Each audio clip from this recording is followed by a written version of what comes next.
ಹೀಗೆ 15ನೇ ತಾರೀಕು ನಾವು ಧ್ವಜಾರೋಹಣ ದಿವಸ ಮೊನ್ನೆ ಉಸ್ತುವಾರಿ ಸಚಿವರಿಗೆ ನಾವು ಗ್ರಾಹಕ ಮೂಲಕ ನಮ್ಮ ಮನವಿಯನ್ನು ಸಲ್ಲಿಸ್ತೀವಿ. ಆಗಸ್ಟ್ 16ರೊಳಗೆ ಒಳ ಮೀಸಲಾತಿ ವರ್ಗೀಕರಣ ಜಾರಿಗೊಳಿಸಬೇಕು. ವಿಜಯಪುರದಲ್ಲಿ ಆಗಸ್ಟ್ 15ರಂದು ಜಿಲ್ಲಾ ಉಸ್ತುವಾರಿ ಸಚಿವರಿಗೆ ಘರಾವ್. ಆಗಸ್ಟ್ 16ರೊಳಗೆ ಮೀಸಲಾತಿ ವರ್ಗೀಕರಣ ಜಾರಿಗೊಳಿಸಬೇಕು. ಮಾದಿಗ ಹಾಗೂ ಸಂಬಂಧಿತ ಉಪಜಾತಿಗಳಿಗೆ ಜನಸಂಖ್ಯೆ ಆಧಾರದ ಮೇಲೆ ಸಿಗಬೇಕಾದ ಒಳ ಮೀಸಲಾತಿ ಸೌಲಭ್ಯವನ್ನು ತಕ್ಷಣ ಜಾರಿಗೊಳಿಸಬೇಕೆಂದು ಆಗ್ರಹಿಸಿ ಆಗಸ್ಟ್ 15ರಂದು ಡಾಕ್ಟರ್ BR ಅಂಬೇಡ್ಕರ್ ಕ್ರೀಡಾಂಗಣದಲ್ಲಿ ನಡೆಯುವ ಸ್ವಾತಂತ್ರ್ಯೋತ್ಸವ ಧ್ವಜಾರೋಹಣಕ್ಕೆ ಬರುವ ಜಿಲ್ಲಾ ಉಸ್ತುವಾರಿ ಸಚಿವರಿಗೆ ಕರ್ನಾಟಕ ರಾಜ್ಯ ಆದಿಜಾಂಬವ ಸಂಘ ವಿಜಯಪುರ ಜಿಲ್ಲಾ ಶಾಖಾ ವತಿಯಿಂದ ಘರಾವ್ ಹಾಕಲಾಗಿದೆ ಎಂದು ರಾಜ್ಯದ ಉಪಾಧ್ಯಕ್ಷರಾದ ಪರಶುರಾಮ್ ರೋಣಿಹಾಳ್ ಹಾಗೂ ಜಿಲ್ಲಾಧ್ಯಕ್ಷ ಪತ್ರಿಕಾಗೋಷ್ಠಿಯಲ್ಲಿ ಮಾತನಾಡಿದರು.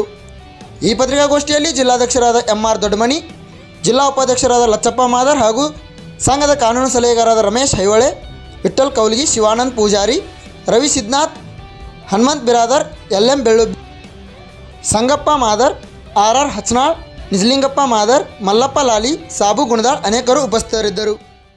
ಒಳ ಮೀಸಲಾತಿ ವರ್ಗೀಕರಣ ಏನು ಸಚಿವ ಸಂಪುಟವನ್ನು ಕರೆದಿದ್ದಾರೆ, ಆ ಸಚಿವ ಸಂಪುಟದಲ್ಲಿ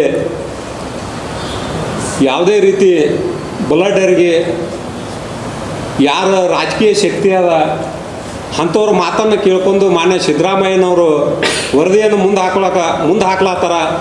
ಆ ವರದಿಯನ್ನು ದಯವಿಟ್ಟು ಮುಂದೆ ಹಾಕಬಾರ್ದು. ಒಂದು ವೇಳೆ ವರದಿಯನ್ನು ಏನಾರೇ ಮುಂದೆ ಹಾಕುವಂಥ ಒಂದು ಪ್ರಯತ್ನ ಮಾಡಿದ್ರೆ ಆಗಸ್ಟ್ 15ರಂದು ನಡೆಯುವ ಸ್ವಾತಂತ್ರ್ಯ ಧ್ವಜಾರೋಹಣದಿಂದ ಅವತ್ತು ಇಡೀ ರಾಜ್ಯ ತುಂಬ ನಮ್ಮ ಆದಿಜಾಂಬವ ಸಂಘದ ವತಿಯಿಂದ ಇಡೀ ರಾಜ್ಯ ತುಂಬ ಜಿಲ್ಲಾ ಉಸ್ತುವಾರಿ ಸಚಿವರಿಗೆ ಘೇರಾವ್ ಹಾಕುವ ಮುಖಾಂತರ ನಮ್ಮ ಸಂಘ ಇದು ಮಾಡ್ತಾಯಿದೆ. ಹಾಗೆ 40 ವರ್ಷಗಳ ಕಾಲ ರಕ್ತ ಚಳವಳಿ ಆಯಿತು, ತಮಟೆ ಚಳವಳಿ ಆಯಿತು, ಅರಬತ್ತಲೆ ಮೆರವಣಿಗೆ ಮಾಡಿದೇವಿ, ಉರುಳು ಸೇವೆಗಳು ಮಾಡಿದೇವಿ. ಈ ರಾಜ್ಯದಲ್ಲಿ ಮೀಸಲಾತಿ ವರ್ಗೀಕರಣಕ್ಕಾಗಿ ಹೋರಾಟ ಮಾಡಿದಂಥ ಜನಾಂಗ ಯಾವುದೇ ಆಗಿದ್ದರೆ ಅದು ಮಾದಿಗ ಜನಾಂಗ. ಇವತ್ತಿನ ದಿವಸ ಎಂಪ್ರಿಕಲ್ ಡಾಟಾ ಅಂತೇಳಿ ಸರ್ಕಾರ ಸುಳ್ಳು ಕುಂಟು ನೆಪ ಹೇಳಿ ಎಲ್ಲಿ ಮಾದಿಗರಿಗೆ ಮೀಸಲಾತಿ ಕೊಟ್ರ ಈ ಅನ್ಯ ಜಾತಿ ನಮ್ಮ ಅಣ್ಣ ತಮ್ಮಂದ್ರ ಅಂತೇಳಿ ಏನು ಭಾವಿಸ್ತೇವೆ ಅವರು ನಮ್ಗೆ ಈ ರೀತಿ ವಂಚನೆ ಮಾಡೋದು ಸರಿಯಲ್ಲ. ಈಗ DK ನಾಯ್ಕ ವರದಿ ಕೂಡ ಹೇಳ್ತದ ಮಾದಿಗ ಜನಾಂಗ ಹೆಚ್ಚಿದೆ.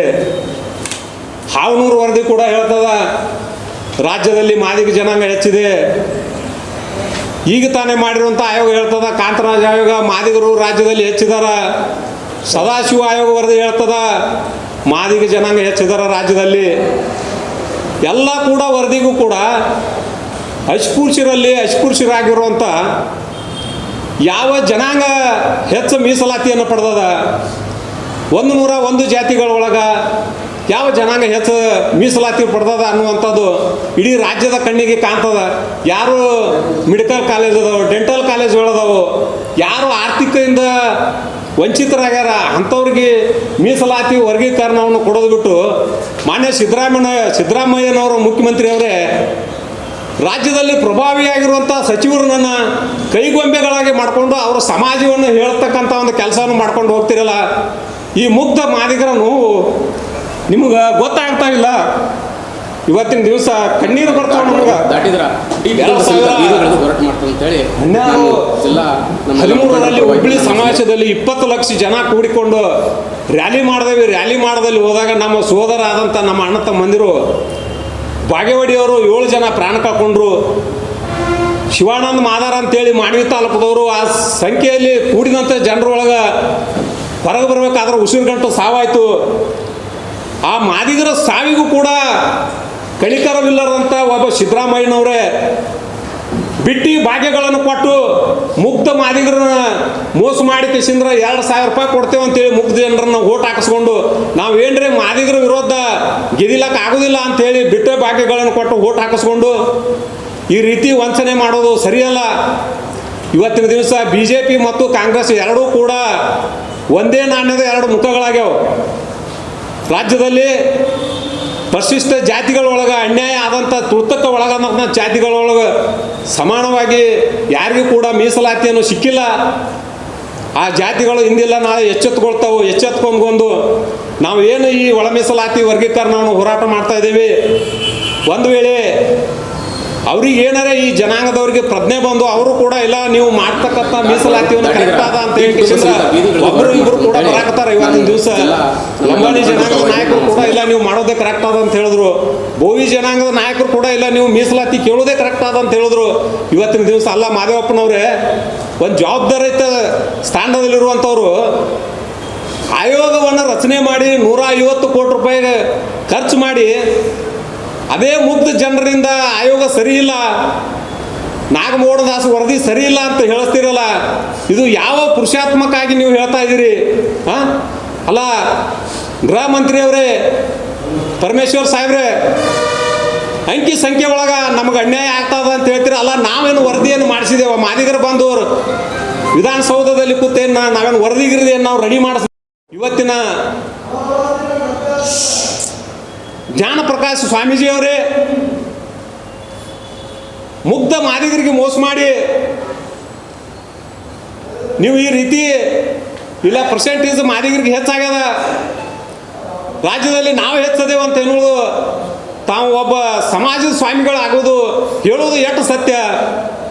ಅದಕ್ಕೆ ತಾವು ಈ ರೀತಿ ಹೇಳಬಾರ್ದು. ಸಮಾಜವನ್ನು ದಿಕ್ಕು ತಪ್ಪಿಸುವಂಥ ವ್ಯವಸ್ಥೆಯನ್ನು ಮಾಡಬಾರ್ದು. ಈ ದೇಶದಾಗ ಸ್ವಾತಂತ್ರ್ಯೋತ್ಸವ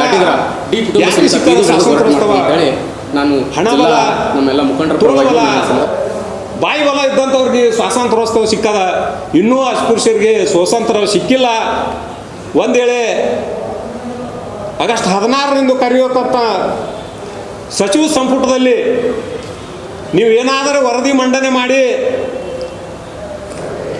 ಮೀಸಲಾತಿಯನ್ನು ವರ್ಗೀಕರಣ ಮಾಡದೆ ಹೋದ್ರೆ ರಾಜ್ಯದಾದಂಥ ಜೇಲ ಭೈರವ ಚಳವಳಿ ಮಾಡ್ತೀವಂತ ಖಂಡಿತವಾಗಿ ಹೇಳ್ತೀನಿ. 7ರಿಂದ 8% ಮೀಸಲಾತಿಯನ್ನು ಪರಿಗಣಿಸಬೇಕು. ಪ್ರತಿಯೊಂದು ವರದಿನೂ ಕೂಡ ದಲಿತರೊಳಗೆ ಮಾದಿಗ ಸಮಾಜ ಹೆಚ್ಚಿದೆ ಅಂತ ಹೇಳಿ ವರದಿಯನ್ನು ಮನವಿಯನ್ನು ಸಲ್ಲಿಸ್ತಾ ಇದ್ದೀವಿ.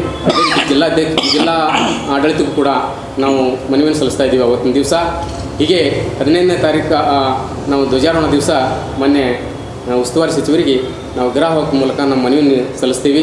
ಹಾಗೆ ಕಾಲಹರಣ ಮಾಡಬಾರ್ದು. ಸರ್ಕಾರ ಶೀಘ್ರವಾಗಿ ಇದು ಜಾರಿಗೆ ತರಬೇಕು. 16ನೇ ತಾರೀಕು ಅಂದಾರ 16ನೇ ತಾರೀಕು ದಾಟಬಾರ್ದು. ದಾಟಿದ್ರೆ ಕುಟುಂಬ ಸಮೇತ ಬೀದಿಗಿಳಿದು ಹೋರಾಟ ಮಾಡ್ತದೆ ಅಂತೇಳಿ ನಾನು ನಮ್ಮೆಲ್ಲ ಮುಖಂಡರ ಪರವಾಗಿ, ನನ್ನ ಸಮುದಾಯದ ಪರವಾಗಿ, ತಾಲೂಕು ಮತ್ತು ಜಿಲ್ಲಾ ಪದಾಧಿಕಾರಿಗಳ ಪರವಾಗಿ ನಾನು ವಂದನೆಗಳು ಸಲ್ಲಿಸ್ತಾ ನನ್ನ ಕೊನೆಯ ಜಿಲ್ಲಾಧ್ಯಕ್ಷರು MR ಇಲ್ಲಿ ಆಯೋಗದ ಮೇಲೆ ಆಯೋಗಗಳ ಹೆಸರುಗಳನ್ನು ಬದಲಾಯಿಸುತ್ತಾ ವರ್ಷವಿಡೀ ಬರೀ 4-5 ಆಯೋಗಗಳನ್ನು ಮಾಡೋದು, ಆ ಹೆಸರು ಚೇಂಜ್ ಮಾಡೋದು, ಅದಕ್ಕೆ ನೂರಾರು ಕೋಟಿಗಳನ್ನು ಖರ್ಚು ವೆಚ್ಚ ಮಾಡ್ತಾ ಸರ್ಕಾರ ಕಾಲಹರಣ ಮಾಡ್ತಾ ಬಂದಿದೆ.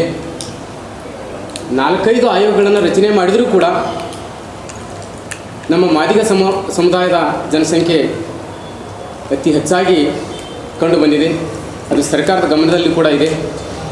ಮೊನ್ನೆ ತಾನೇ ಹೊಸದಾಗಿ ನಾಗಮೋಹನ್ ದಾಸ್ ಆಯೋಗವನ್ನು ರಚನೆ ಮಾಡಿ 150 ಕೋಟಿ ವೆಚ್ಚ ಮಾಡಿ ಅದಕ್ಕೆ 7ನೇ ತಾರೀಕಿಗೆ ಅದನ್ನು ಸಬ್ಮಿಟ್ ಮಾಡಿಕೊಂಡು ಅದು ಕೂಡ ಸರಿಯಾಗಿಲ್ಲ ಅಂತ ನಮಗೆ ಮಿನಾಮೀಷವಾಗಿ ಮುಂದೆ ಹಾಕುವಂಥ ದಿನಾಂಕಗಳ ಮೇಲೆ ದಿನಾಂಕವನ್ನು ತೆಗೆದುಕೊಳ್ಳುತ್ತಾ ಹೋಗ್ತಾ ಇದೆ. ಈ ಸರ್ಕಾರದ ಮೇಲೆ ನಮಗೆ ತುಂಬ ಅವಿಶ್ವಾಸ ಬಂದಿದೆ. ಸುಮಾರು ಹಿಂದೆ ಇರತಕ್ಕಂಥ ಸರ್ಕಾರ ಕೂಡ ಮಿನಾಮೀಷವಾಗಿ ಆಯೋಗವನ್ನು ಮುಂದೆ ತಳ್ತಾ ಬಂದಿದ್ದಾವೆ. ವೋಟ್ ಬ್ಯಾಂಕಿಂಗ್ಗೋಸ್ಕರ ನಮಗೆ ಆಸೆ ತೋರಿಸ್ತಾ ನಿಮಗೆ ನಮ್ಮ ಸರ್ಕಾರ ಬಂದರೆ ಮಾಡ್ತಾಯಿದ್ದೀವಿ, ನಮ್ಮ ಸರ್ಕಾರ ಬಂದರೆ ಮಾಡ್ತಾಯಿದ್ದೀವಿ, ಇದೇ ರೀತಿ ಆಶ್ವಾಸನೆ ಕೊಟ್ಟು ತಾವು ಸರ್ಕಾರದಲ್ಲಿ ಅಸ್ತಿತ್ವಕ್ಕೆ ಬಂದು ಬಹುಮತ ಕೂಡ ಬಂದಿದ್ದೀರಿ. ಮನೆ ಸಿದ್ದರಾಮಯ್ಯ ಸಾಹೇಬರು ಕೂಡ ಹಿಂದೆ ನಾವು ಈ ಸರ್ಕಾರ ಅಸ್ತಿತ್ವಕ್ಕೆ ಬಂದಾಗ ನಾವು ಖಂಡಿತವಾಗಿ ಮಾಡ್ತೀವಂತ ಆ ವಚನ ಪ್ರಮಾಣ ಕೊಟ್ಟಿದ್ದೀರಿ. ಆ ಮಾತಿನ ಪ್ರಕಾರ ನೀವು ಮಾಡಬೇಕಂತ ನಮ್ಮ ಸಮುದಾಯ ಪ್ರಕಾರ ನಾನು ಕಳಕಳಿಯ ವಿನಂತಿಯನ್ನು ಕೇಳ್ತಾ ಇದ್ದೀನಿ.